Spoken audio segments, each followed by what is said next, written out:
Je voudrais, avant de commencer, Monsieur le Président, vous adresser les chaleureuses félicitations de la délégation guinéenne pour votre brillante élection à la présidence de la 78e Assemblée générale des Nations unies. Je voudrais également, devant cette auguste Assemblée, vous assurer du soutien de mon pays. Je souhaite par la même occasion rendre un hommage mérité à votre prédécesseur, M. Saba Korosi de la Hongrie, à M. le secrétaire général, M. Antonio Guterres. Je le remercie pour le dévouement avec lequel il dirige notre organisation. Monsieur le Président, Mesdames et Messieurs, en venant prendre part aux travaux de la 78e section ordinaire, je voudrais m'acquitter d'un devoir, celui de vous transmettre les chaleureuses salutations du peuple souverain de Guinée. Mon pays qui continue de fonder un espoir en l'Organisation des Nations Unies pour trouver des solutions idoines aux questions auxquelles notre monde continue d'être confronté. Dans ce cadre, Monsieur le Président, nous pensons que les fondamentaux qui ont sous-tendu à la création de notre organisation doivent s'adapter aux mutations profondes de notre société. L'objectif du thème de la présente session, paix, prospérité, progrès, durabilité, est d'actualité, évocateur et mérite une attention particulière de notre part. Épidémie de coups d'État en Afrique. Après celle de la Covid-19, le continent est frappé par celle des putschs militaires, notamment dans les pays francophones du sud du Sahara. C'est tout le monde qui le condamne, qui les sanctionne, qui s'émeut de la réapparition brusque de cette pratique que l'on croyait révolue, à juste titre. Mais j'ai envie de dire que la communauté internationale doit avoir l'honnêteté et la correction de ne pas se contenter de dénoncer les seules conséquences, mais de s'intéresser et de traiter les causes. Les coups d'État, s'ils se sont multipliés ces dernières années en Afrique, c'est bien parce qu'il y a des raisons très profondes. Et pour traiter le mal, Mesdames et Messieurs, il faut s'intéresser aux causes racines. Le putschiste n'est pas seulement celui qui prend les armes, qui renverse un régime. Je souhaite que l'on retienne que les vrais putschistes, les plus nombreux, qui ne font l'objet d'aucune condamnation, c'est aussi ceux qui manigancent, qui utilisent la fourberie, qui trichent pour manipuler les textes de la Constitution afin de se maintenir éternellement au pouvoir.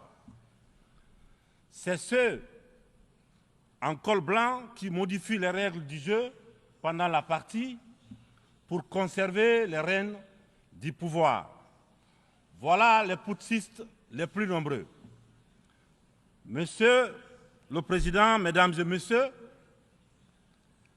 je fais partie de ceux qui, un matin, ont décidé de prendre nos responsabilités pour éviter à notre pays un chaos complet, une situation insurrectionnelle.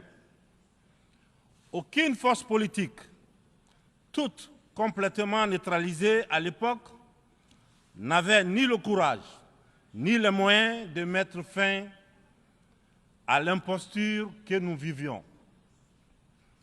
La rectification institutionnelle à laquelle mes frères d'armes et moi avons pris nos responsabilités le 5 septembre 2021 n'était qu'une conséquence de cette situation de chaos qui avait fini par fissurer le tissu social et mettre à mal le vivre ensemble. Sans être exhaustif, nous pensons que les transitions qui sont en cours en Afrique sont dues à plusieurs facteurs parmi lesquels on peut citer les promesses non tenues,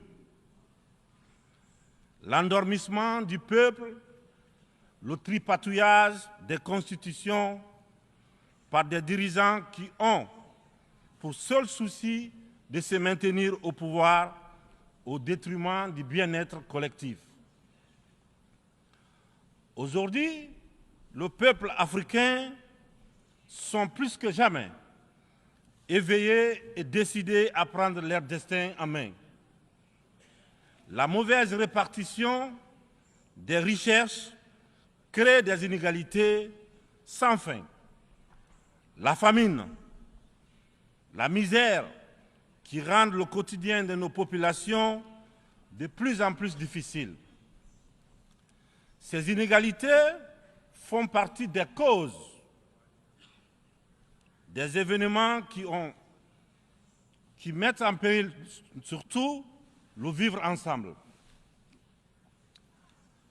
Quand les richesses d'un pays sont dans les mains d'une élite, alors que les nouveau-nés meurent dans les hôpitaux par manque de couveuses, il n'est pas surprenant que dans de telles conditions, nous assistons à des transitions pour répondre aux aspirations profondes du peuple. L'Afrique souffre, mesdames et messieurs. Elle souffre d'un modèle de gouvernance qui lui a été imposé. Un modèle certes bon et efficace pour l'Occident, qu'il a conçu au fil de son histoire, mais qui a du mal à passer et à s'adapter à notre réalité, à nos coutumes, à notre environnement. Hélas, j'aimerais dire que la grève n'a pas pris. Je sais que lorsque je dis cela, tout de suite, ils sont nombreux à se dire encore un bidas qui veut tordre le cou à la démocratie. Encore un soldat qui veut imposer sa dictature. Cependant, de façon très claire, sans hypocrisie, sans faux semblant, les jeux dans les jeux, nous sommes tous conscients que ce modèle de démocratie que vous nous avez si insidieusement et savamment imposé après le sommet de la Baule en France, presque de façon religieuse, il ne marche pas. Les différents indices économiques et sociaux sont là pour démontrer que ce n'est pas un jugement de valeur sur la démocratie en elle-même. Croyez-moi, bien entendu, c'est un constat, c'est un bilan. Sur plusieurs décennies d'expérimentation chaotique de ces modèles dans notre environnement, une période où il n'a été question que des outils politiques, au détriment, bien sûr, au détriment de l'essentiel, qui est l'économie, la transformation de nos matières premières sur place. Permettez-moi de pousser l'exercice de vérité un peu plus loin. Avec ma courte mais intense expérience à la gestion d'un État, la Guinée, j'ai mieux mesuré à quel point ce modèle a surtout contribué à entretenir un système d'exploitation et de pillage de nos ressources par les autres, et une corruption très active de nos élites, des leaders nationaux à qui on a souvent accordé des certificats de démocrates. Et en fonction de leur docilité ou de leur aptitude à brader les ressources et les biens de leur peuple, ou encore de leur facilité à céder aux pseudo-recommandations et injonctions des grandes puissances. Je dois d'ailleurs, dans ce sens, confesser que tout ce à quoi je fais face dépasse l'imagination. Ce sont les mêmes qui confessent la démocratie, la transparence, qui dénoncent la mauvaise gouvernance et la corruption, qui dictent les règles.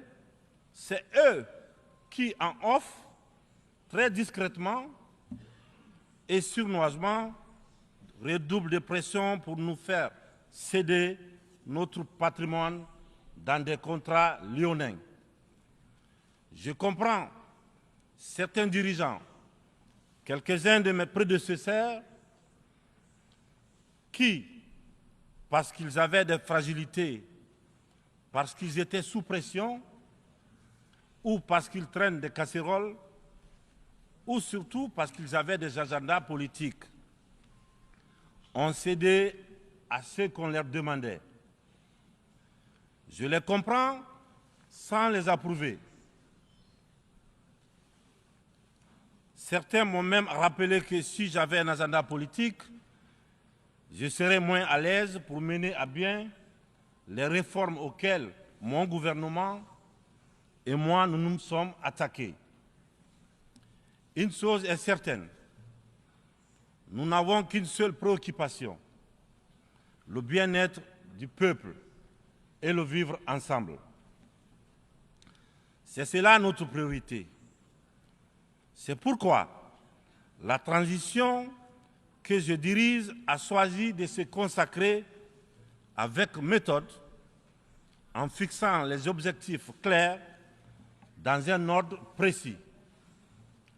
Le social, l'économie et le politique.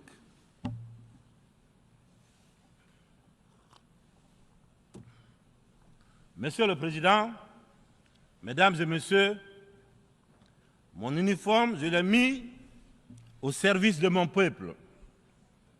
Je vous serai reconnaissant de respecter ces serments, de nous tenir à distance respectable des divisions, de toutes sortes que beaucoup essaient de nourrir dans nos pays.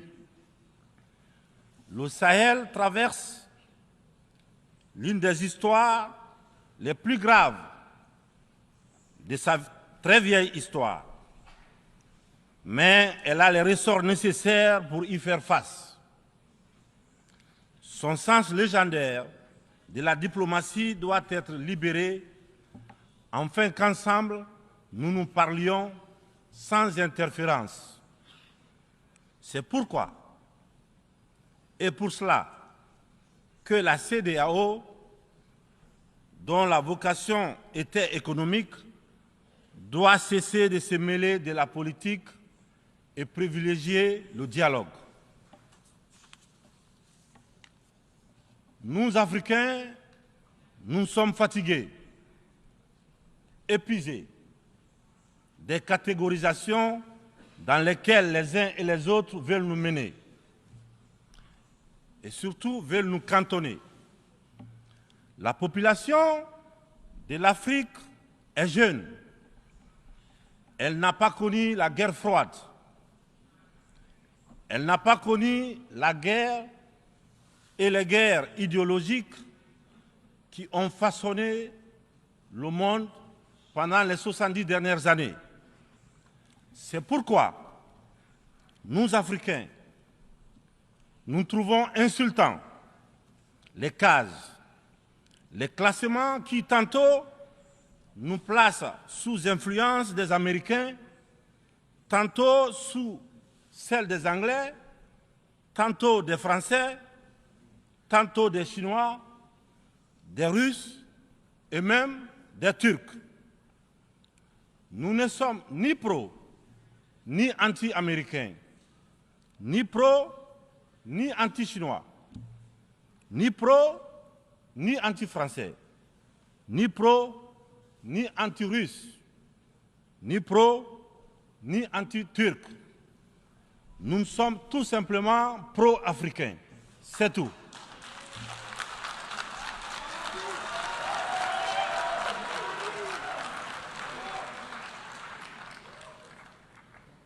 Nous mettre sous la coupe de telle ou telle puissance est une insulte, du mépris, du racisme vis-à-vis d'un continent de plus d'1,3 milliard de personnes. Il est important, dans cette prestigieuse et influente assemblée, que l'on comprenne clairement que l'Afrique de papa, la vieille Afrique, c'est terminé.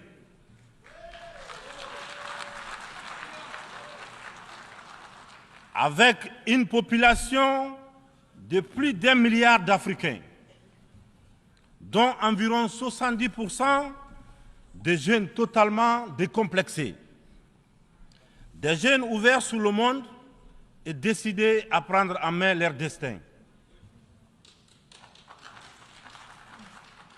Il est venu le moment de prendre conscience que les structures, les règles issues de la Seconde Guerre mondiale, en l'absence de nos États, qui n'existaient pas encore, sont obsolètes. C'est la fin d'une époque déséquilibrée, injuste, où nous n'avons pas droit au chapitre. C'est le moment de prendre en compte nos droits, de nous donner notre place, mais aussi et surtout le moment d'arrêter de nous faire de la leçon, de nous prendre de haut, d'arrêter de nous traiter comme des enfants. Rassurez-vous, rassurez-vous, nous sommes suffisamment grands pour savoir ce qui est bien et ce qui est bon pour nous. Nous sommes suffisamment matures pour définir nos priorités, pour concevoir notre modèle qui corresponde à notre identité, à la réalité de nos populations, à ce que nous sommes tout simplement. Nous vous serions fort reconnaissants de nous faire confiance et de nous laisser mener notre barque comme vous l'avez permis dans certaines régions du monde. Vous l'avez permis en Asie, en Proche et Moyen-Orient, pour ne citer que cela. Cette infantilisation est du plus mauvais effet pour une jeunesse africaine qui s'est émancipée. Dans ce contexte, nous sommes tous interpellés et appelés à procéder à une meilleure analyse de la situation en vue d'initier et de poursuivre de nouvelles politiques au bénéfice de tous. La communauté internationale doit regarder l'Afrique avec les yeux neufs. Elle doit entreprendre avec elle désormais une coopération franche dans un esprit de partenariat gagnant-gagnant. Je vous remercie de votre attention. Merci.